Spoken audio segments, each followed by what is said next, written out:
Good afternoon, everyone. I'm Neil Love from Research to Practice, and welcome to Meet the Professor.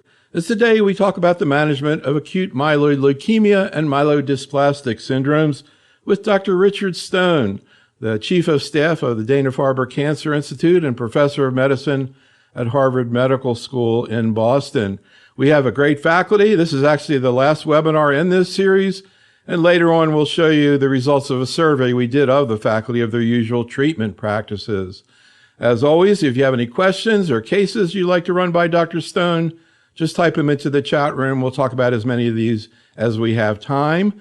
In the chat room, you'll find a 1-minute survey. If you could take that, and after the meeting, take it again, we would really appreciate it so we can learn a little bit more about you and what you're getting out of this.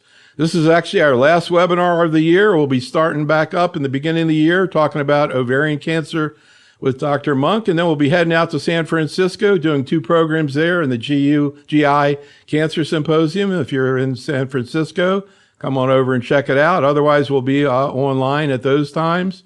And then on Saturday, January 20th, we'll be doing another program on hepatobiliary cancers that'll be virtual. We're also heading out in January to the GU Cancer Symposium, doing 2 programs there on prostate and bladder cancer. And next March, we're bringing back our weekend for general medical oncologists, working with the Florida cancer specialist in our hometown of Miami. We'll spend the whole weekend working with more than 25 investigators on a variety of tumors. We know a lot of people end up listening to our programs, including our webinars. If you're into audio programs, check out our Oncology Today podcast series, including a recent program with Dr. McHale on myeloma. So here we're going to talk about AML and MDS, and particularly, obviously, it's been a week now since the ASH meeting. That's always the big highlight of the year in general for hematologic cancers. So we want to comment a little bit about that. I just learned a few really cool things just chatting with Dr. Stone before we got started. We will be talking about unapproved indications and new agents today. We're really focused on the science of risks and benefits. And as we do in many of our programs, we're going to present real cases from practices, both from general medical oncologists and investigators.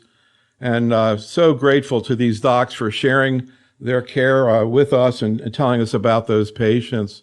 So here's where we're heading. We're going to talk a little bit about ASH in the beginning, and we'll talk about it as we go through the meeting.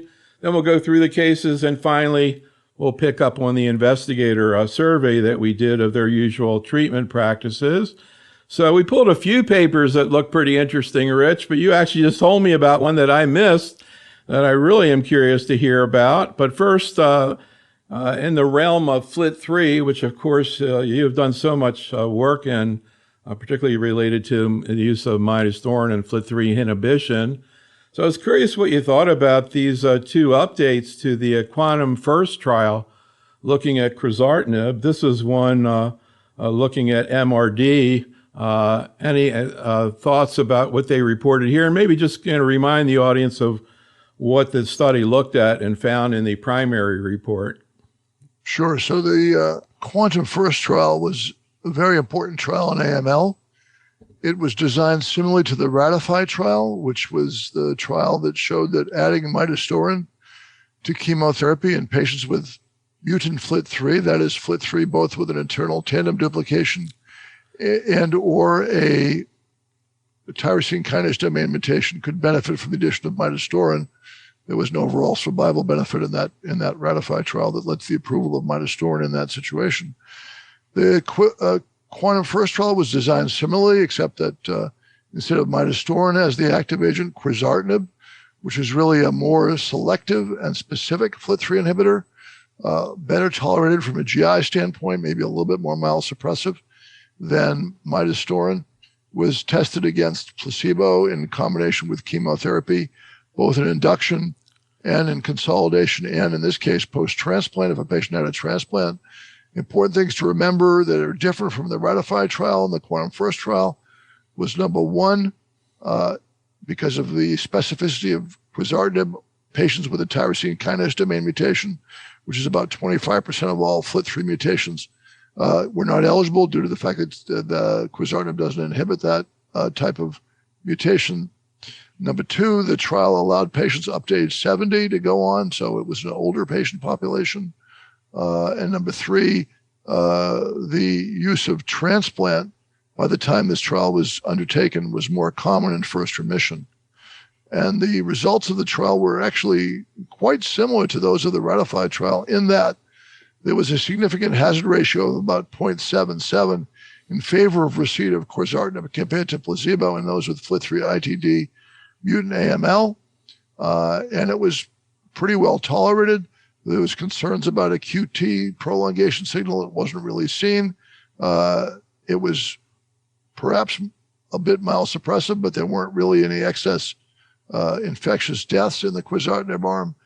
And this led to the approval of quizartinib to be given with chemotherapy in the induction and consolidation setting. Although just like Ratify, the drug was not approved to be given in the maintenance setting because of the lack of a 2x2 design, which was the same criticism the FDA had for the Ratify trial. So I think in that respect, it was a practice-changing trial. And of course, now people are going to wonder whether one should use quizartinib or midostaurin. I think quizartinib is slightly better tolerated from a GI standpoint. And so it may be the treatment of choice going forward, although that remains to be seen. There's no head-to-head comparison, but it was a very important trial. How about this paper that followed up on that, looking at MRD, and then there was the other paper looking by treatment phase in terms of safety. So first of all, the MRD part. Well, so the MRD part sort of showed what one would hoped it showed. Number one, that using a very sensitive MRD technique could determine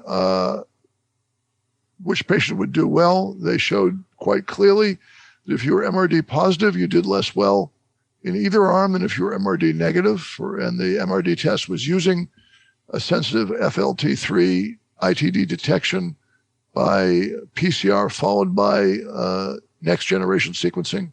So it was a really neat technology that was highly prognostic. It was also predictive. Patients who benefited the most from the addition of quizartinib compared to placebo were those who were MRD positive at the time of initial assessment. This segues completely well with the results of the Morpho trial, which was using gilteritinib in the post-transplant setting. The patients who benefited the most from gilteritinib were those who had MRD positive disease going into the transplant. So basically, these drugs are effective MRD erasers when you have FLT3 positive disease left over after chemotherapy. And further, it proved what appeared to be an obvious thing, which was that those who were randomized to quizartinib compared to placebo had a lower level of disease burden at the time of remission, indicating that indeed this did lead to deeper remissions, which probably accounted for the overall improved survival. And what about the safety thing? The thing that I thought was interesting was that they kind of broke it down based on the phase as the patient would go through this. What's the sort of and they did this for a number of different tolerability issues. Can you kind of explain what this means, so to speak? I think it means that the drug is well tolerated in every phase, that whether you're getting it in induction or consolidation or in maintenance, it's well tolerated, a little bit more myelosuppressive in maintenance as you'd expect. But I think it just shows that it's a reasonable drug and safe in all the phases of treatment. All right. Well, we talked about the big paper that was presented at ASH on luspatercept, and I want to get your take on that. But first, I want to show you a case of a patient who was treated, and I think also reflects, I think we're almost close to 4,000 cases we've been able to present since the beginning of the pandemic, and I just found it such an experience. Just even if in a minute you get such a different view of the human aspect of the case. I love this one because I like the smile on Dr. Lee's face. Anyhow, here's the case. So a 90-year-old, she was diagnosed with low-risk MDS due to anemia. She has dementia, lives at a nursing home. I started her on EPO, Unfortunately, did not really respond. The nursing home kept on transferring to the hospital because of anemia. Eventually, I switched her to luspatercept, which was not easy to do because the nursing home was willing to give her the EPO. But obviously, nursing home cannot administer luspatercept. So I had to find a way to get her into the clinic. And I think most doctors in practice will tell you it is not easy to communicate with a nursing home to arrange for transportation to get them into the clinic. Half the time, transportation doesn't even pick them up. I started her on luspatercept. I did the dose escalation per the label, and her transfusion requirement has decreased. I think she's probably gone almost 2 months now without needing a transfusion. And so I'm so happy. It worked really well, exactly like what you think the drug should work like. And I'm hoping that she'll be transfusion independent soon. But this was one where it was a classic example of where ring sideroblasts and everything, and no other cytopenias other than anemia. And so this very nice lady had a wonderful response. I wonder how investigators feel about using the drug in a frontline setting in RS negative disease. So we'll take a look at the data before you answer the last question, but any thoughts about it? To me, is it's not a high-tech, complicated issue here. He just stuck with it and, really, I think, changed this woman's quality of life. Any thoughts? Well, I think it is an advance, no question about it. Originally the Medalist study showed that, which was published in the New England Journal of Medicine a couple of years ago, showed that luspatercept was superior to standard care or placebo in a group of MDS patients who either failed EPO or had very high EPO levels and had the expected biomarker for response, which is either ring sideroblasts or SF3B1 mutations with a low number of ring sideroblasts, like 5%. And it was a positive trial for transfusion independence with a pretty good side effect profile. And that led to this very exciting trial that Dr. Garcia-Minero presented an update of at ASH, which was the COMMANDS trial, to see if maybe luspatercept would be superior to erythropoietin in newly diagnosed or non-previously treated low-risk MDS patients. And you can see from this slide that in all comers, this is the subgroup analysis, but in all comers, the primary endpoint, which is transfusion independence for 8 weeks, was met in all subgroups, whether their EPO level was high or low, whether they had an SF3B1 mutation or not. Although you can see in the next to the one on the right there, the greatest benefit was those who had SF3B1 mutations. And if you look to the one on the very right, you can see that the greatest benefit was the ones with the ring sideroblasts. So I think in those who have the biomarkers that suggest response, luspatercept is a good drug to start with. Dr. Lee's patient did have the biomarker because they had ring sideroblasts. Yet it's a little less clear to me whether people who don't have ring sideroblasts or an SF3B1 mutation really benefit more than erythropoietin. So I think we still need to look at these data in more detail in the non-RS, non-SF3B1 patients. But for those who have the biomarker, I think it's a great drug. Yeah, it certainly is, and played out in this patient also.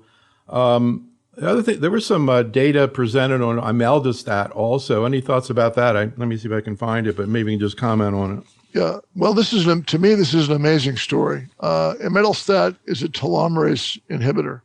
And one would think maybe when you don't think about it very much, that inhibiting telomerase would make your blood counts worse because you need that to maintain your genome. But it turns out that inhibiting telomerase in patients with MDS may be useful. And this eMERGE study was the phase 3 demonstration of that.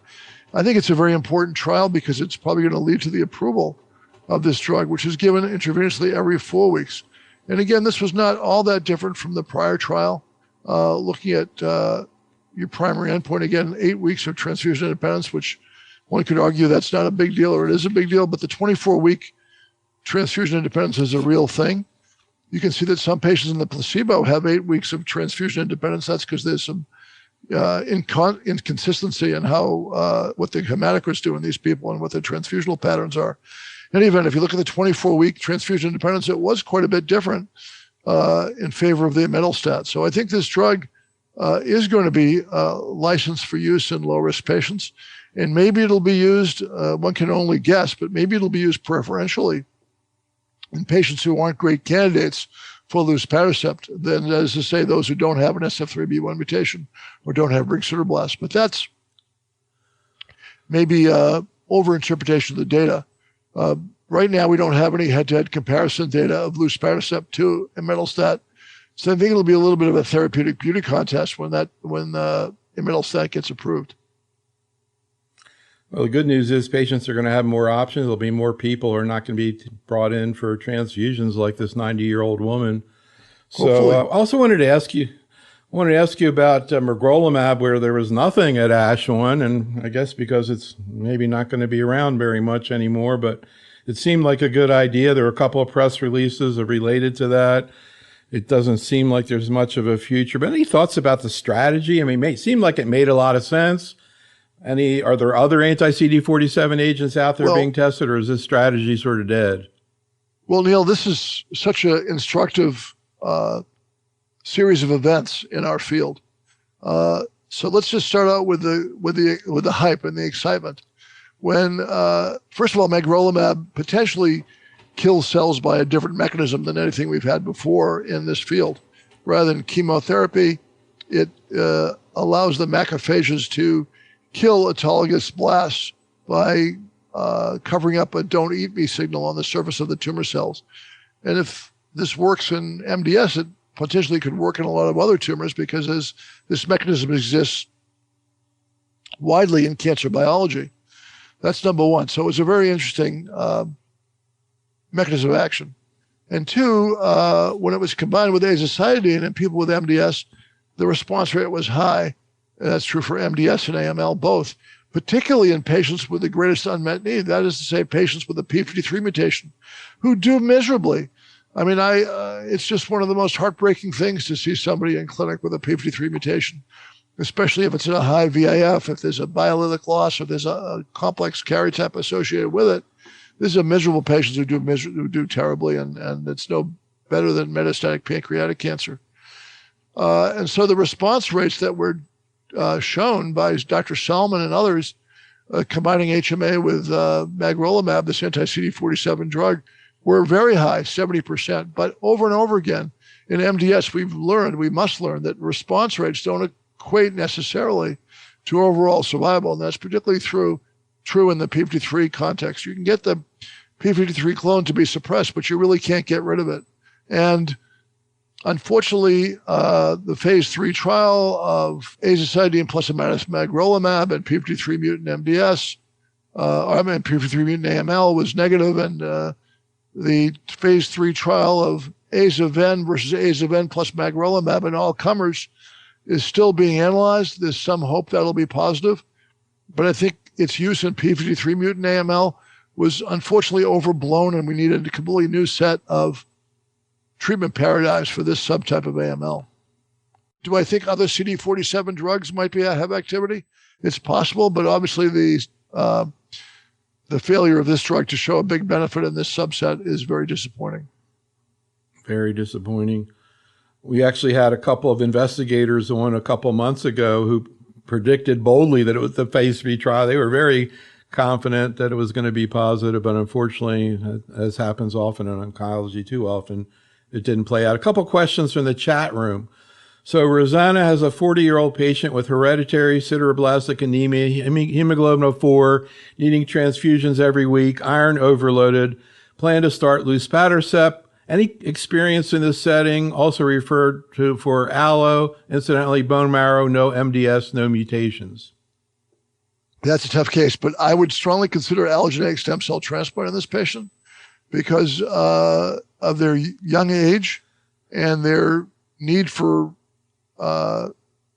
long-term transfusional support with the possibility of iron overload. This is like a thalassemia patient who requires a lot of transfusions. So you definitely need to use iron chelation here to try to prevent iron overload. We know that patients that go into transplants with a high serum ferritin fare worse than those who have a low serum ferritin. That may be confounded by a lot of other things, but I'd be very concerned about this patient in the long term. Yeah, you could certainly try luspatercept. There's no data on hereditary sideroblastic anemia, which I'm aware of. It would be interesting to find out. But I think the major overwhelming theme here is the patient would need to be transplanted. Another case from Anita. Do you think luspatercept would work in a patient with CMML who has some ring sideroblast, EPO less than 100, transfusion dependent, ESA refractory, and she notes that the NGS is ASXL1 SRSF2? Yeah, that's a typical CMML patient's molecular profile, ASXL1 SRSF2. It's a particularly typical one for a non-proliferative CMML because the proliferative CMMLs tend to have RAS mutations. So it's kind of like a bifurcated disease. This is one of the more indolent patients, but one that might need a lot of transfusions, as this does. So it's a great question, Anita, about whether or not luspatercept might have a role here. I wish I could tell you I thought it would have a high chance to work. However, if you look closely at the COMMANDS trial, patients who had splicing mutations, as this patient does with the SRSF2 mutation, other than the SF3B1, probably were the subgroup of patients, non-SF3B1 patients who probably could benefit. So I think luspatercept is probably worth a shot here if you can get it paid for by the insurance company. That's a good thought. So, as it will be in myelofibrosis as well. So we're going to go into another case of MDS, but first I want your thoughts about this paper that you were on looking at risk stratification. And just as I put that slide up, a question came up in the chat room that I think is related, but you can tell me. So this is from Thoy. Can you please comment on the new WHO criteria for MDS? Apparently, I was told by pathology recently, I'm just reading this, pathology recently that patients who don't have dysplasia in the marrow, but if they have TET2 mutations or other mutations, can now be called MDS. My patient only has severe neutropenia and a CF200, patients in their 80s. Yeah, I think the nomenclature, the classification for MDS has undergone some changes. It mainly has to do with the blast count. So there's two issues. One is classification, which is not discussed extensively in this paper, and the other is prognostic risk, which is probably more important. I mean, a rose made of the name would smell as sweet. What we really care about is how our patients are going to do. The pathologists need to look at the slides and the molecular data and the cytogenetic data and come up with a name for the disease.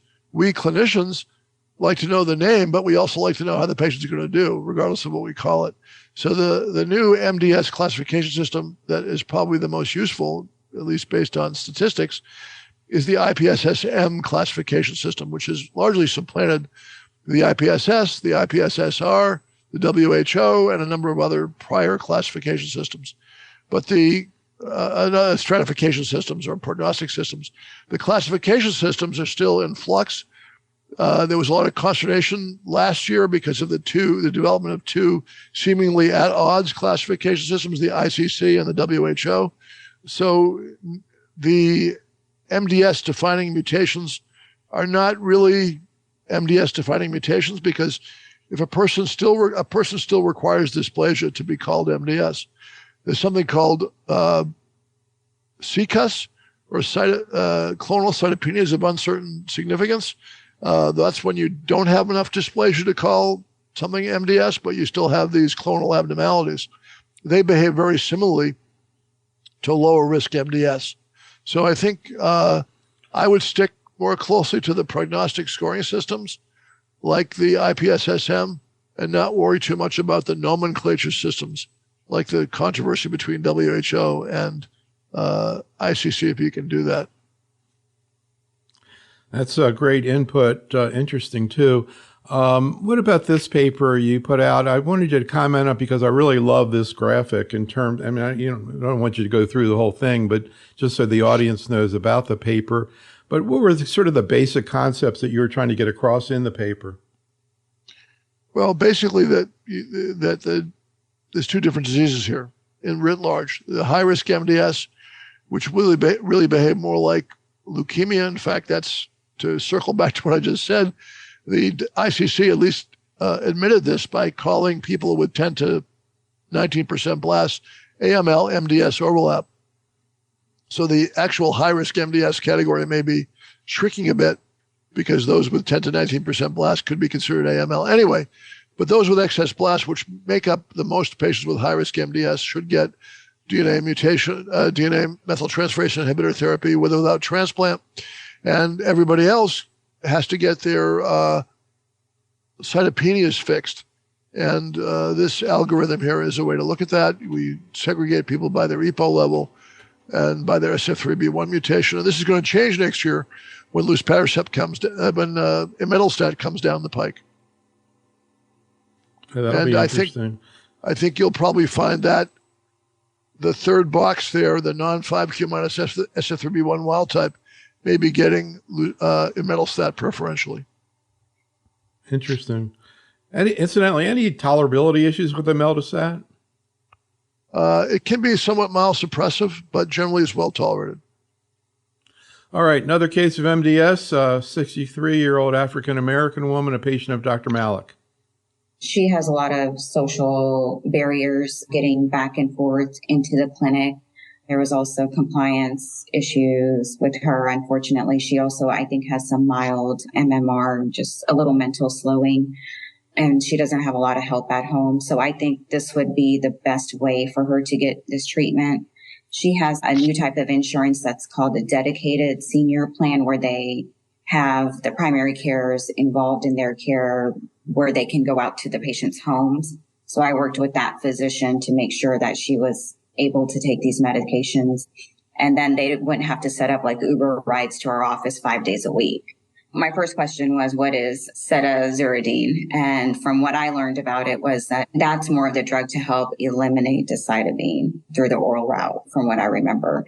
And then what side effects? Is it similar to the IV or the sub-Q version or the IV version to the oral? Or am I going to see more GI toxicity because it's an oral agent? Is it, diarrhea? Coming in 5 days a week, no matter where you live, this is much easier for them. She's been doing well, so I would consider this as a preferred line. Well, Hannah, that's a great story, and really brings up, I think, something that we often miss, which is the social determinants of health. Number one, there's good data years ago from MD Anderson that the comorbid diseases and the social situation of the patient actually is more important or as important as the biological nature of their MDS itself. These are indolent diseases, and where the patient lives, who they live with, what the supports are very important, as Hannah's discussion of this patient shows. So I think we always have to think about that very strongly when we care for the patients, number one. Number two, if this patient really has high risk del5q minus MDS, depending on how many blasts she has, she might be a candidate for lenalidomide therapy, although lenalidomide therapy is really designed for people that have low risk disease. To take up the issue of the decitabine cedazuridine, yes, this is a combined pill, which cedazuridine, as Dr. Malik suggested, is a cytidine deaminase inhibitor. It prevents the detoxification of decitabine in the gut, so it doesn't get metabolized to an inactive metabolite in the gut brush border, and it can be given orally. It is equivalent to IV decitabine, as shown by a trial done by Garcia Monero, where there was bioequivalence of IV decitabine to this decitabine cedazuridine combo pill. But this patient would probably bring up the major problem with this agent. It's not more toxic, by the way, than decitabine. Maybe a little bit more myelosuppressive, hard to tell. The comparative trial showed that they were the same, IV decitabine and this pill. But the problem is, ironically enough, is the money, because this pill is extremely expensive. The copays tend to be very high, and it's actually cheaper for patients in most cases to get IV decitabine or IV azacitidine in the clinic compared to taking this at home. I have a patient that I just admitted to the hospital. She was on this pill a while back. She was able to spend the $3,000 a month because she lives in a ritzy part of Massachusetts that where she got this drug, because her copay was $3,000 a month. And that's just not going to be possible for a lot of patients. Yeah, there's copay assistance, but once the price comes down, or if people can get it, I agree with Hannah, it's going to be a big boon compared to having to come into the clinic 5 days a week. But it works the same way. Virgilia, yeah, it seemed, the BTK inhibitors and venetoclax and everything else are very expensive for CLL, and it seems like somehow they are able to get it. I wonder whether or not that was happening in terms of this agent. Virgilio in the chat room wants to know whether or not you can use decitabine, oral decitabine with venetoclax. That's a great question. And I think we ironically have an abstract that, or there was an abstract presented by the MD Anderson group where they did just that. And it seemed to be well tolerated. It had the same side effect profile as IV or sub-Q AZA plus oral venetoclax. So I do think that we will be working toward an all oral therapy for lots of patients with AML and MDS once the trial shows that Ven is better than AZA, Ven plus AZA is better than AZA and MDS. So right now we know that Ven plus AZA is better than AZA and AML. And so I think as people get more familiar with this oral agent and others show that it can be combined safely with venetoclax, I do think you will have an all oral regimen for AML. So let's go back to FLT3. Before we get started on that, you were mentioning to me before some of the data. I think you said it started to come out in EHA on the possibility that quizartinib might have an effect on FLT3 wild-type patients. Yeah, this is an amazing story. So going back to midostaurin for a second, just to put it in context, when midostaurin was originally tested as a single agent, there were some responses in FLT3 wild-type patients. And people thought that was because midostaurin was a very pleiotropically active drug and may have hit other targets. On that basis, there was a trial called Unify that was mounted in FLT3 wild-type patients, was 3 and 7 plus midostaurin versus 3 and 7 plus placebo in FLT3 wild-type patients. It was completely negative. So midostaurin was a bust in that setting.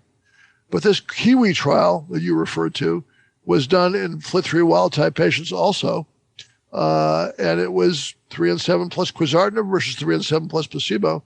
And it's a very specific FLT3 inhibitor. So when I first heard about this, I said, it's never going to work. Why would it work in FLT3 wild-type patients with a very specific FLT3 inhibitor? It turns out it was a positive trial, at least for overall survival. And there was a trend toward an improvement in event-free survival. So that was presented at EHA. And then there was a ancillary trial presented at ASH. Of course, the phase 3 trial I referred to was only done in Spain. But anyway, a Spanish investigator presented the data looking at the RNA expression pattern of patients on the trial and showed that a bunch of patients had a FLT3-like expression pattern, which means that their RNA expression in their cells was the same as you get with a bona fide FLT3 mutant patient. And we don't know yet if those were the patients that benefited, but that's a reasonable hypothesis. In other words, there were a bunch of patients with FLT3 wild-type disease that behave like FLT3 ITD patients, and maybe those are the guys that get benefited by quizartinib and accounted for the positive outcome in that trial. There's going to be a confirmatory trial done more worldwide, sponsored by the company, that I think will be very important in this novel field. And the good part, the really good part, is you said it's about 50% of FLT3 wild type has this RNA signature expression. Yeah, it's 50%. Very similar. Yeah, I think it was, and it's very similar in concept to the notion of Philadelphia-like ALL, where a bunch of patients who don't have a Philadelphia chromosome still behave like they have a Philadelphia chromosome physiologically. It's better than that, actually, because those Philadelphia-like ALL patients don't all benefit from a tyrosine kinase inhibitor, not the ones we use for CML anyway. But in this case, it seems like these patients do all benefit from a FLT3 inhibitor. though we don't know that for certain yet. Sounds super exciting. Well, anyhow, let's Yes. get back to FLT3 today because I've got a couple cases for you, beginning with a 69-year-old man with a FLT3 ITD mutation. This is a patient of Dr. Olin's.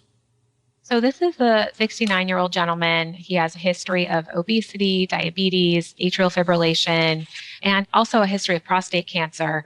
Presented to his primary care doctor with subacute fatigue, and he was found to have myelodysplastic syndrome with 4% blasts.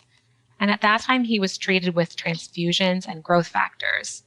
I first met him when he presented for a second opinion 2 months later.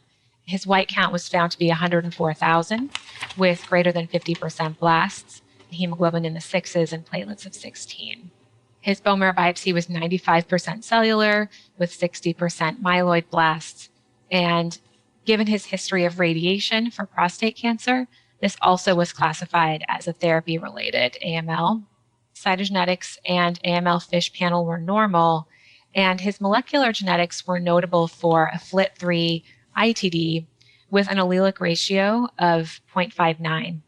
He also had mutations in RUNX1, SF3B1, and WT1. So this patient was treated with 7 days of azacitidine in combination with venetoclax, but I do wonder whether any panelists might have chosen a FLT3 inhibitor as part of his upfront therapy, knowing that he was FLT3 positive. I wonder if anyone might have chosen 7+3 plus midostaurin as well. In this case, the patient did have a lot of comorbidities. Did you consider him eligible to receive intensive therapy? I think in his case, it was a borderline call.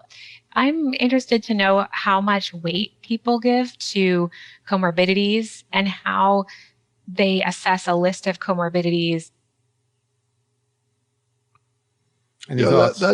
That's a great and typical case. So when I see a patient like that, just like Dr. Olin, I would assess the patient's fitness for chemotherapy and likelihood of responding to non-traditional therapies. This patient might have been eligible for the VIALE-A trial, although they were under age 75. They had significant comorbidities. And it turns out that we showed in an abstract we presented that patients with the MDS-type mutations, this patient had one, I think it was SRSF2 or one of the splicing mutations, seemed to benefit from azacitidine and venetoclax. So I like the idea of giving this patient non-3 and 7 therapy, number one. The question that Rebecca, because of the age close to 75, the comorbidities, the treatment-related phenomenon, so aza-ven is completely reasonable based on the VIALE-A trial. The question is whether adding a FLT3 inhibitor. There was a trial that compared gilteritinib plus azacitidine to azacitidine alone. That was a negative trial that Eunice Wong presented a couple of years ago. But there's data from a triplet uncontrolled trial presented by Nick Short of MD Anderson, soon to be published, of azacitidine plus gilteritinib plus venetoclax in people that are older or unfit for chemo, that has a very high response rate in untreated patients, 100%. That's pretty high. The durability remains to be seen.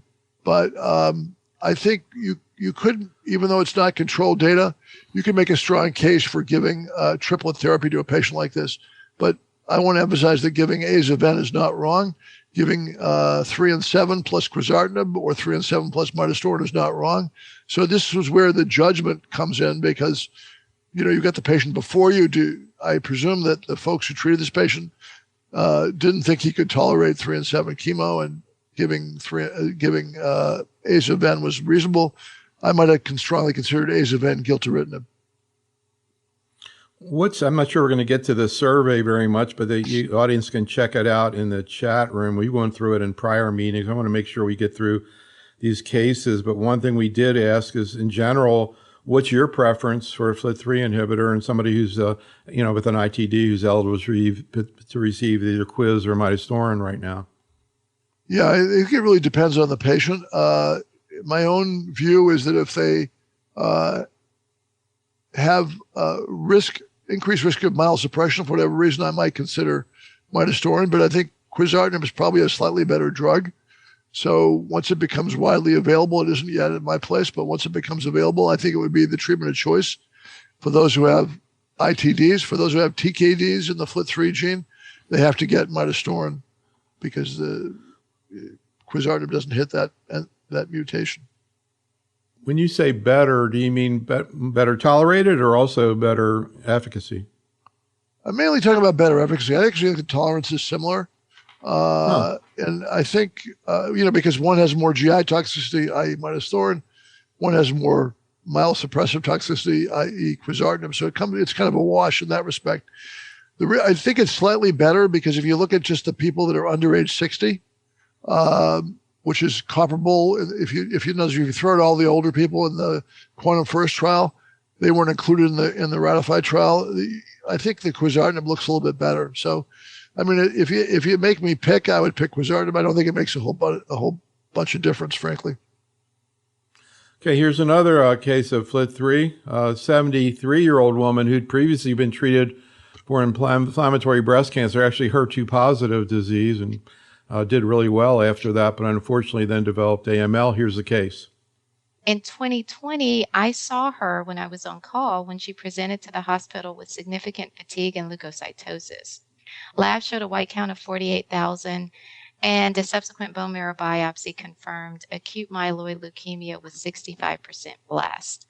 FLT3 ITD was detected.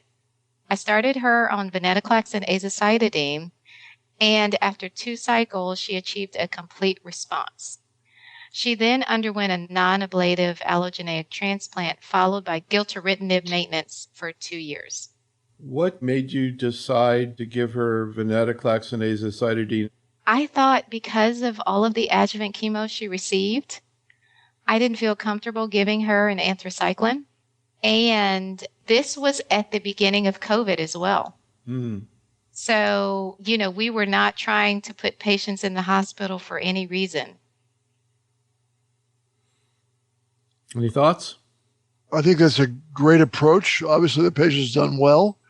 It's interesting, in the VIALE-A trial, those patients got azacitidine venetoclax. They weren't supposed to be transplant candidates, but wink, wink, after they got the azaven and they responded like this patient did, they often became transplant candidates because they got better from their leukemia. And you could actually benefit from a transplant, as this patient did. So I think this was, managed brilliantly. We don't have the randomized data in a patient like this to justify or to say that azaven's better than 3 and 7. My gut feeling is it will turn out to be as good and less toxic, but that remains to be proven by a series of trials which are going on now. I think the gilteritinib maintenance post-transplant is a very interesting question. Mark Levis addressed this in the so-called Morpho trial, which was a trial of patients who were FLT3 ITD positive at diagnosis. They got some therapy, then they went to transplant, and they were randomized to nothing or to gilteritinib maintenance post-transplant. And it took a lot of patients to show that gilteritinib was possibly superior to no maintenance. Actually, the trial did not meet its primary endpoint, as the event-free survival was the same. But if you looked at just patients who were had MRD positive FLT3 disease, those are the ones that benefited from the maintenance. So a patient like this right now would probably go on maintenance therapy if they still had MRD positive disease before after the initial therapy. So before we go into the next case, I was just flashing on the fact that a lot of times in the chat room, people put trade names. I have no idea what they're even. I have to look it up. That's how bad I am at trade names nowadays. Good for you. Good for you. Good for you. I literally don't know them. All right. So now let's go to a younger patient, 35-year-old man. Very interesting case from Dr. Halpern. This is a very fit man. He presented with back pain, and an X-ray and the CT spine showed a T11 pathologic fracture with lytic soft tissue destruction and extension into posterior bony elements. He had a laminectomy and a spinal fusion to stabilize the fracture, decompression and resection of epidural tumor, and pathology was consistent with myeloid sarcoma. He did receive chemotherapy with CLAG-M and went into a complete remission, and PET showed resolution of his disease. He received consolidation ×1 cycle with HiDAC and went on to receive an allogeneic stem cell transplant from a matched unrelated donor. He did receive myeloablative conditioning as he was young and fit. My question for the panel is, are these patients typically someone that you would try to get to transplant, even without other adverse risk markers, such as adverse mutations in cytogenetics? Transplant is not great at extramedullary disease. The graft versus leukemia effect is not as successful. And then my other question is, historically, we know these are sensitive to high-dose cytarabine, but are people using azacitidine venetoclax in extramedullary disease? My understanding is that some are, and any evidence or success with the use of venetoclax. This patient is young and was a candidate for intensive chemotherapy, but if the patient had been older, would an HMA venetoclax strategy have been appropriate? Yeah, well, there's a lot of questions embedded in there, but they're all good. So the use of intensive chemotherapy in a patient with extramedullary disease is probably standard of care. We don't really have much data with aza-ven in those patients. So if the patient's unfit for standard chemo and you have to use aza-ven, that's fine. But in general, I would try to use standard chemo. And I like the high dose Ara-C because that gets into areas that aren't reached by by normal doses of chemotherapy. So I like the way this patient was treated. Obviously, they've done well. But we still believe strongly that you can't cure a patient like this without a transplant. Extramedullary disease in and of itself is a bad prognostic sign. And I think the decision to transplant this patient was quite reasonable. I'm not even sure what the consolidation achieved here. I would take them right to transplant. And the fact that they've done well is a great sign. So speaking of TP53, here's an 85-year-old man who's a patient of a general medical oncologist, Dr. Neil Morgenstein in Summit, New Jersey. So this is an 85-year-old met just about 3 months ago who presented with rapidly declining blood counts.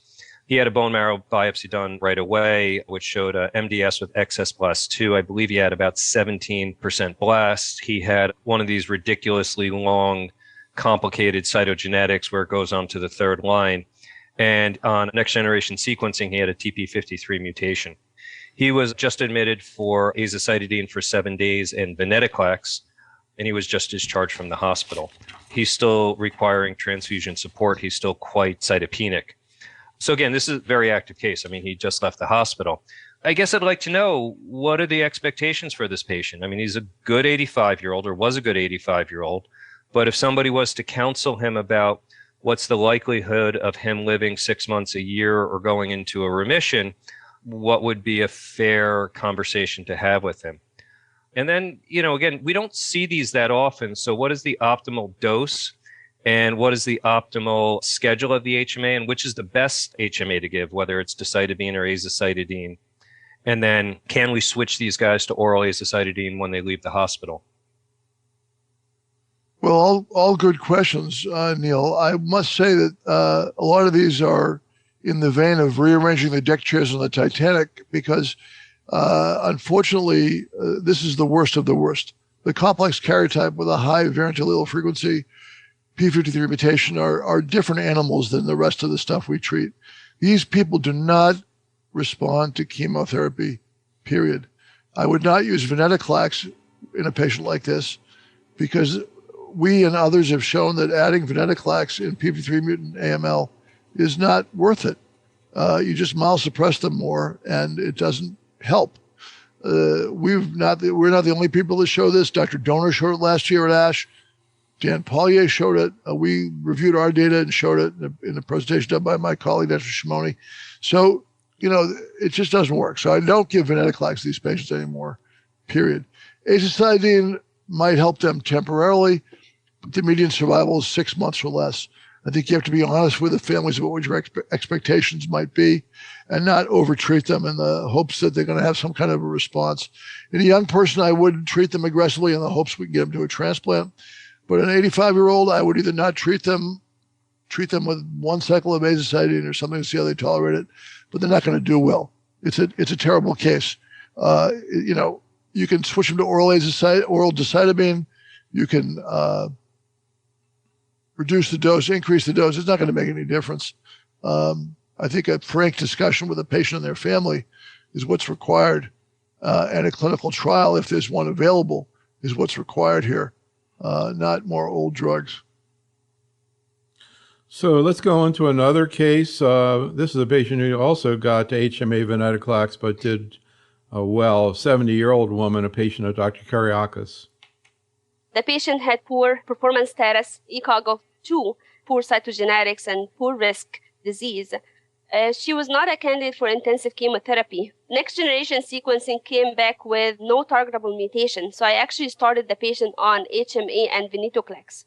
What do you do with venetoclax interaction with azole inhibitors? Because all of these patients, they will need fungal prophylaxis. For my patient, I started her on HMA with venetoclax, and I usually start with 50, 100, and then I max the dose at 200 milligrams with fluconazole. The patient completed 1 month of treatment. At day 30 bone marrow biopsy, the patient was still cytopenic, so I repeated the marrow, and she had hypoplastic marrow, no evidence of disease. What do you do for those patients who achieved a morphological remission and a marrow aplasia, but they have not still recovered their counts? At which point would you use growth factors in these patients? So I actually stopped the treatment for about 2 weeks, waited for count recovery, and then I put the patient on a 2 weeks on, 2 weeks off schedule. And then what happened? The patient right now, she's about 6 months on treatment, and she is still maintaining complete remission status. Transplant would be really very tough for her, so I would not consider transplanting this patient. My question is, if a patient who is poor cytogenetics or they're P53 mutated, would you consider venetoclax with 7 and 3, or would you consider venetoclax with HMA? So there's a lot of questions there, Dr. Karyakis.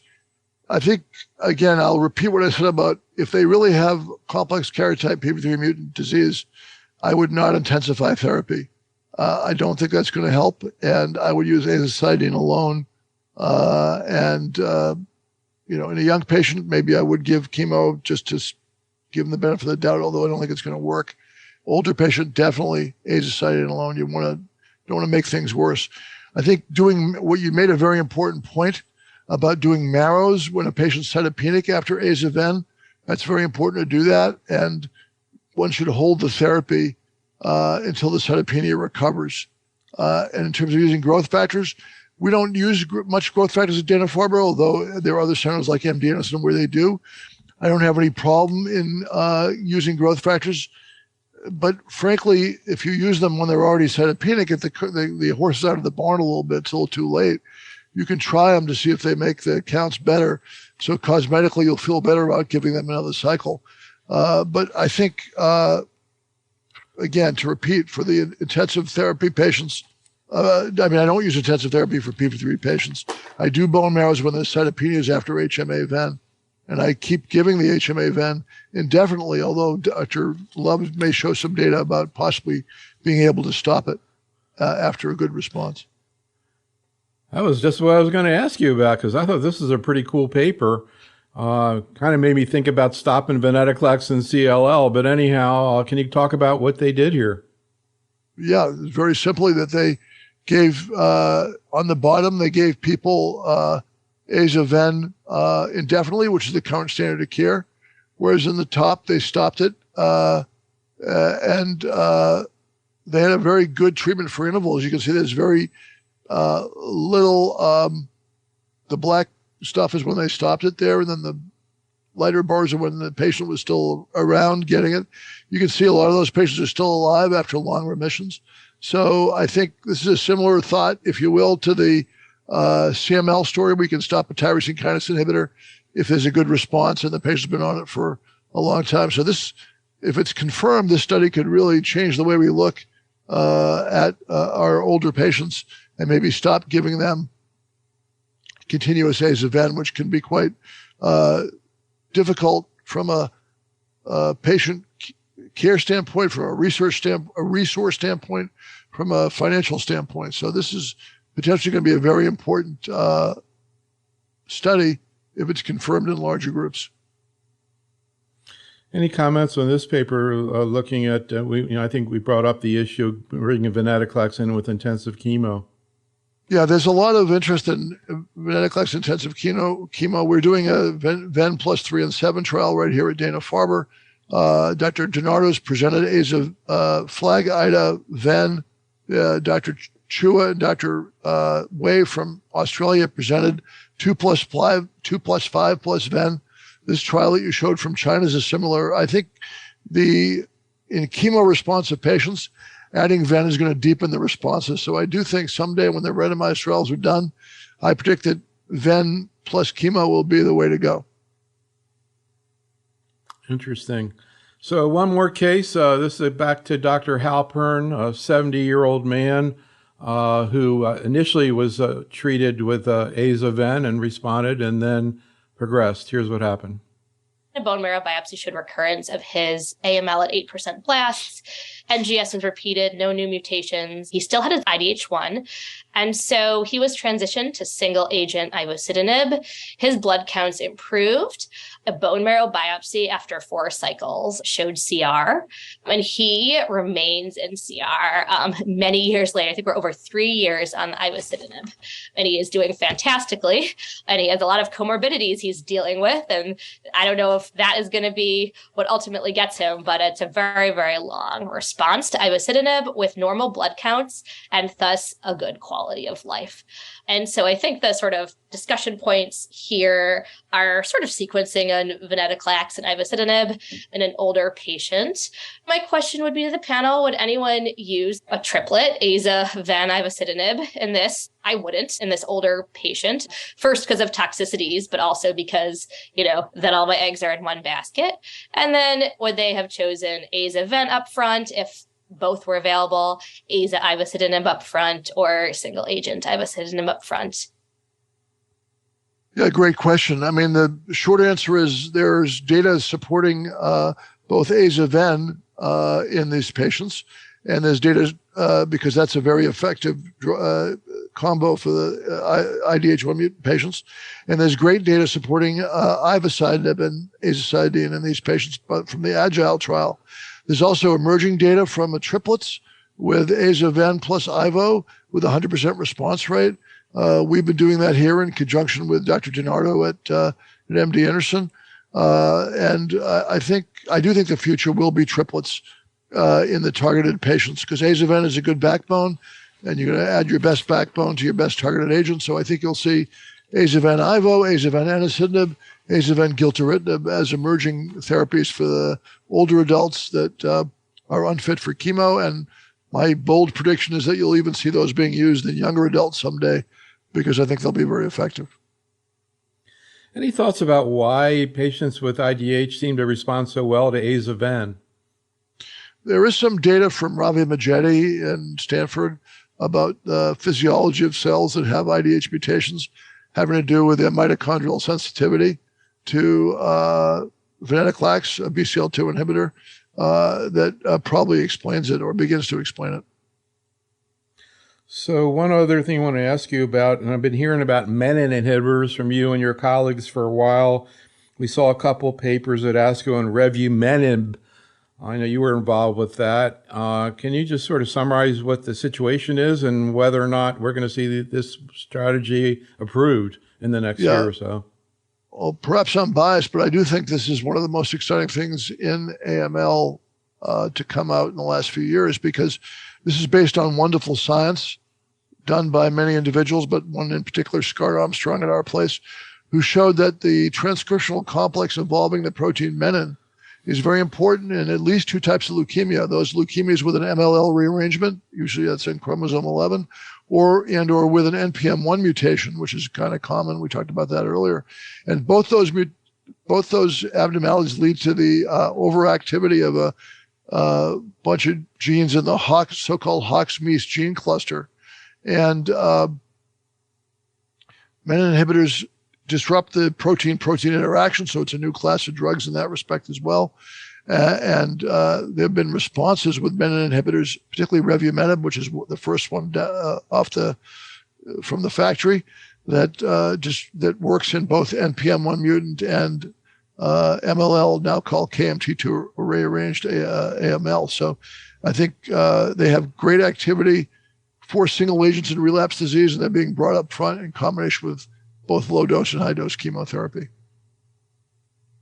So, Rich, thanks so much for working with us again. Audience, thank you for attending this whole year. You know, Rich, we have the best chat room in the business. They come up with the best cases and questions, and it's really a pleasure to work with them. And not to mention the many physicians who presented cases in our webinars this past year and over the last few years. Come on back on January 9th. We're ready to rock and roll again on ovarian cancer. Be safe, stay well, and have a great holiday season. Thanks so much, Rich. Thank you. Very exciting.